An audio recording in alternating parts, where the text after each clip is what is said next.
Patrick Ewing, the Georgetown head coach, a Hall of Famer, member of the Dream Team, and boy, he can't wait to tell you all the great things about the Jordan documentary. Patrick, where do we start talking about all the wonderful things about Michael Jordan? Hey, look, I had to live through that. I had to live through him, all the battles that we had to go through. And now y'all have a documentary that I, have to keep, rubbing it in my face. Are you watching? I watched some of it. I watched some. I watch a little, then I shut it off and go do other things. Like I said, I lived through it, so I don't need to watch. I know he's great. Were you interviewed for it? Yes, I was. And what did they ask you about? They asked me a million questions. I think they might have showed me on it a small piece of it, but I think they interviewed me for about an hour. I think you're coming up. I think you and Reggie Miller are going to get some airtime coming up. I told you this yesterday when I talked to Reggie a couple of weeks ago. Like, it's still painful for him. He hated talking about it, and the only reason why he watched the documentary is because I said, "Hey, will you watch it so we can talk about it?" He said, "It's no fun." He said, "It's fun for you guys because you get to watch it and go, oh, Michael Jordan's so great." It was painful for us. Oh, definitely. As fans, people are in awe of him. But we're the ones that had to battle him, and you can't, as a competitor, you can't think of him as, this Michael Jordan, one of the greatest players to ever play the game. You're out there trying to kick his butt, and you and your team are trying to do everything possible to try to beat that team. Is there, I look back, there's that clip where Mike's last trip to the Garden, and is it after the game where he said something about, I haven't handed out this kind of beating since 1984 when he was talking about the title game with you in North Carolina, Georgetown?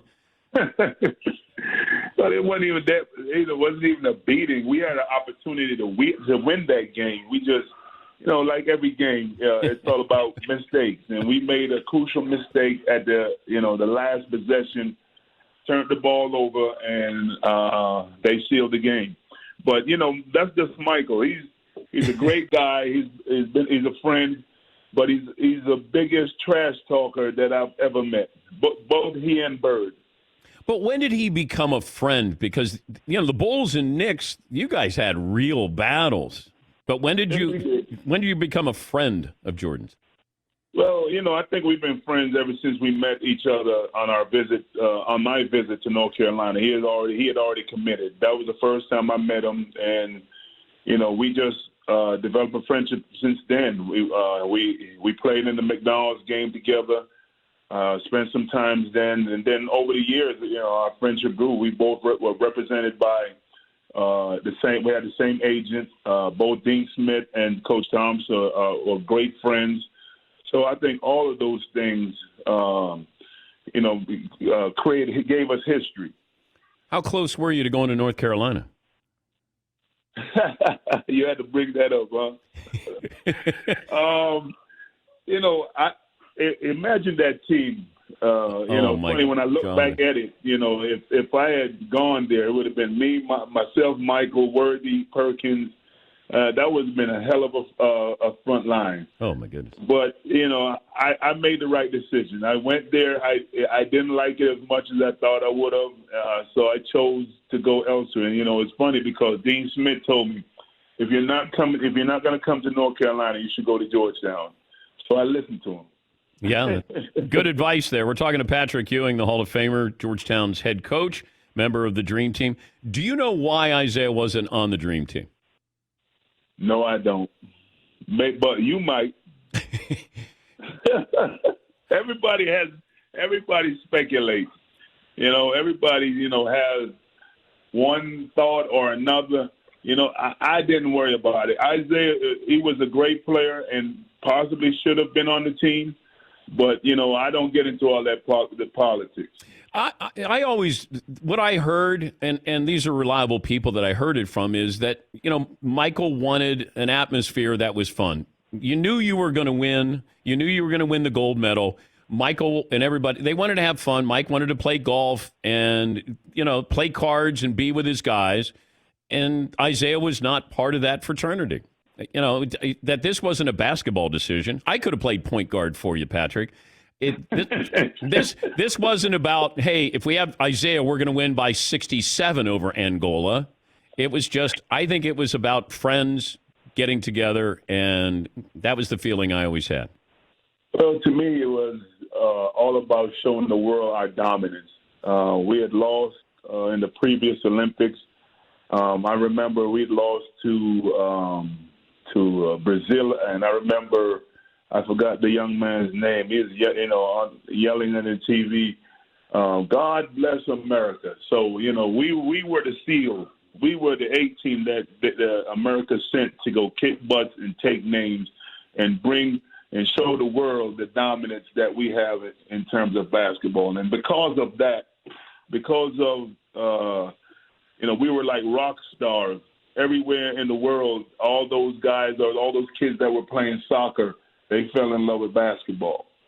You're not touching the Isaiah thing. I get it. No, I'm not. Hey, look, my mother raised me right. No, I got it. Hey, I got it. I just being a journalist. What do you remember about that practice where Michael and Magic kind of going at each other, and then Michael said there's a new sheriff in town? Oh, I remember vividly. Those two are always talking trash to each other. Magic wanted to make sure that Michael knew that he still had game, and he was, he had to go through him to get the throne. And Michael was, of course, as Michael is, always had a chip on his shoulder. He wanted to show him and the rest of the guys that he is the big dog. So, the practices were the best thing, best games. In terms of the games against the other country, it was a piece of cake. But the games against each other, when everyone is trying to, impress our coworkers, those were the games. Did Clyde Drexler show up with two left shoes to practice one time with the dream team? No, why are you bringing up all the negative things? Well, no, I'm just asking. I told people this story yesterday that Michael was so rough on Clyde Drexler because somebody had the audacity to say Clyde was as good as Michael, or Michael, that competition that they had in the NBA Finals. Right. And I said there was a story that Clyde showed up with two left shoes for practice. Well, Clyde is a great guy. He's a great competitor. But Michael, anybody who his Michael view as or people view as somebody that's close to Michael, he tries to do everything he can to demoralize them or to show them that he is number one. He plays these mind games with guys, and I think that both he and Charles were trying to play mind games with Clyde. Did Clyde show up with two left shoes for practice, Patrick? I plead the fifth. You have me on the stairs. The lights are all in my eyes. I plead the fifth. What did you keep from the Dream Team? Obviously my medal. Yeah. I have my medal. I have the shoe, but I've moved so many times I can't find it. I have the medals, but it's funny because I had lost my medals because it was 92, and I moved so many times. I couldn't find both of my gold medals. Oh boy! And I was able to get it back. And I think my house got broken in New York. At one point, I think they stole my medal, so I was able to. I called Jerry Colangelo, and he was great to be able to get me two replacement medals. So I have my medals and I have my uniform, and apart from that, I think everything is in storage somewhere. Had you ever talked about losing your medals? Somebody stealing your medals before? I had not heard that.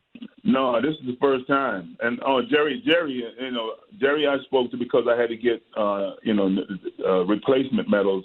Oh, but yeah, this is the first time that I really spoke about it. Did they take other memorabilia?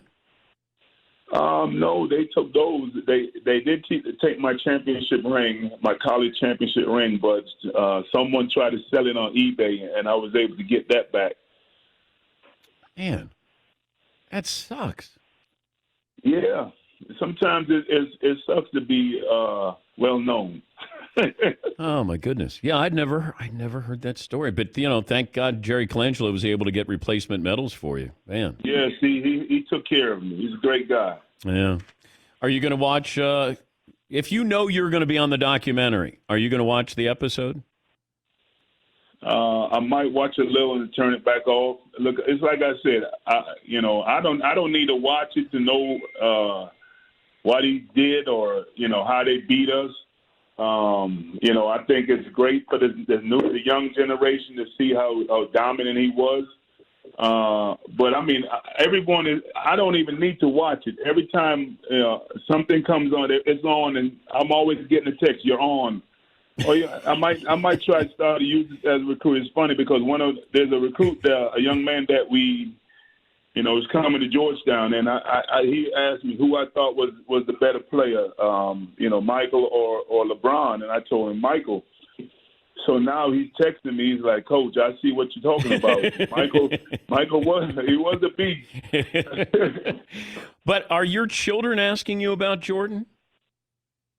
My son, it's funny. Before I got on the call, I was on his Zoom call with his first grade class, and he's not really into basketball yet. But I was on the phone with Michael a couple of weeks ago, and he's like, "Dad, is that Michael Jordan, the guy that's on my shirt?" I said, "Yes, that's him." He's like, "Can I say hi?" I said, "No." Like, no, I don't want you talking to him. Mike might trash talk your son. Yes. Yeah, I know he would.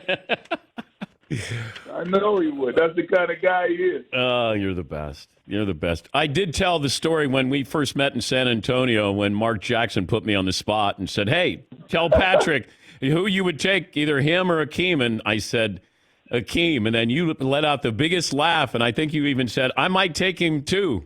Well, Akeem was a great player. We had a lot of battles. We were very similar.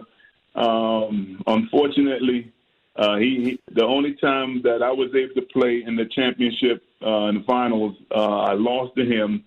But I guess he was getting me back for us beating the Houston Cougars in '84. Yeah, Phi Slamma Jamma. Yes, but Mark did put you on blast. Oh. But the funny thing is, though, Dan, that was the first time that you and I really sat down and got to know each other as people. Before, I just thought of you as one of those media guys.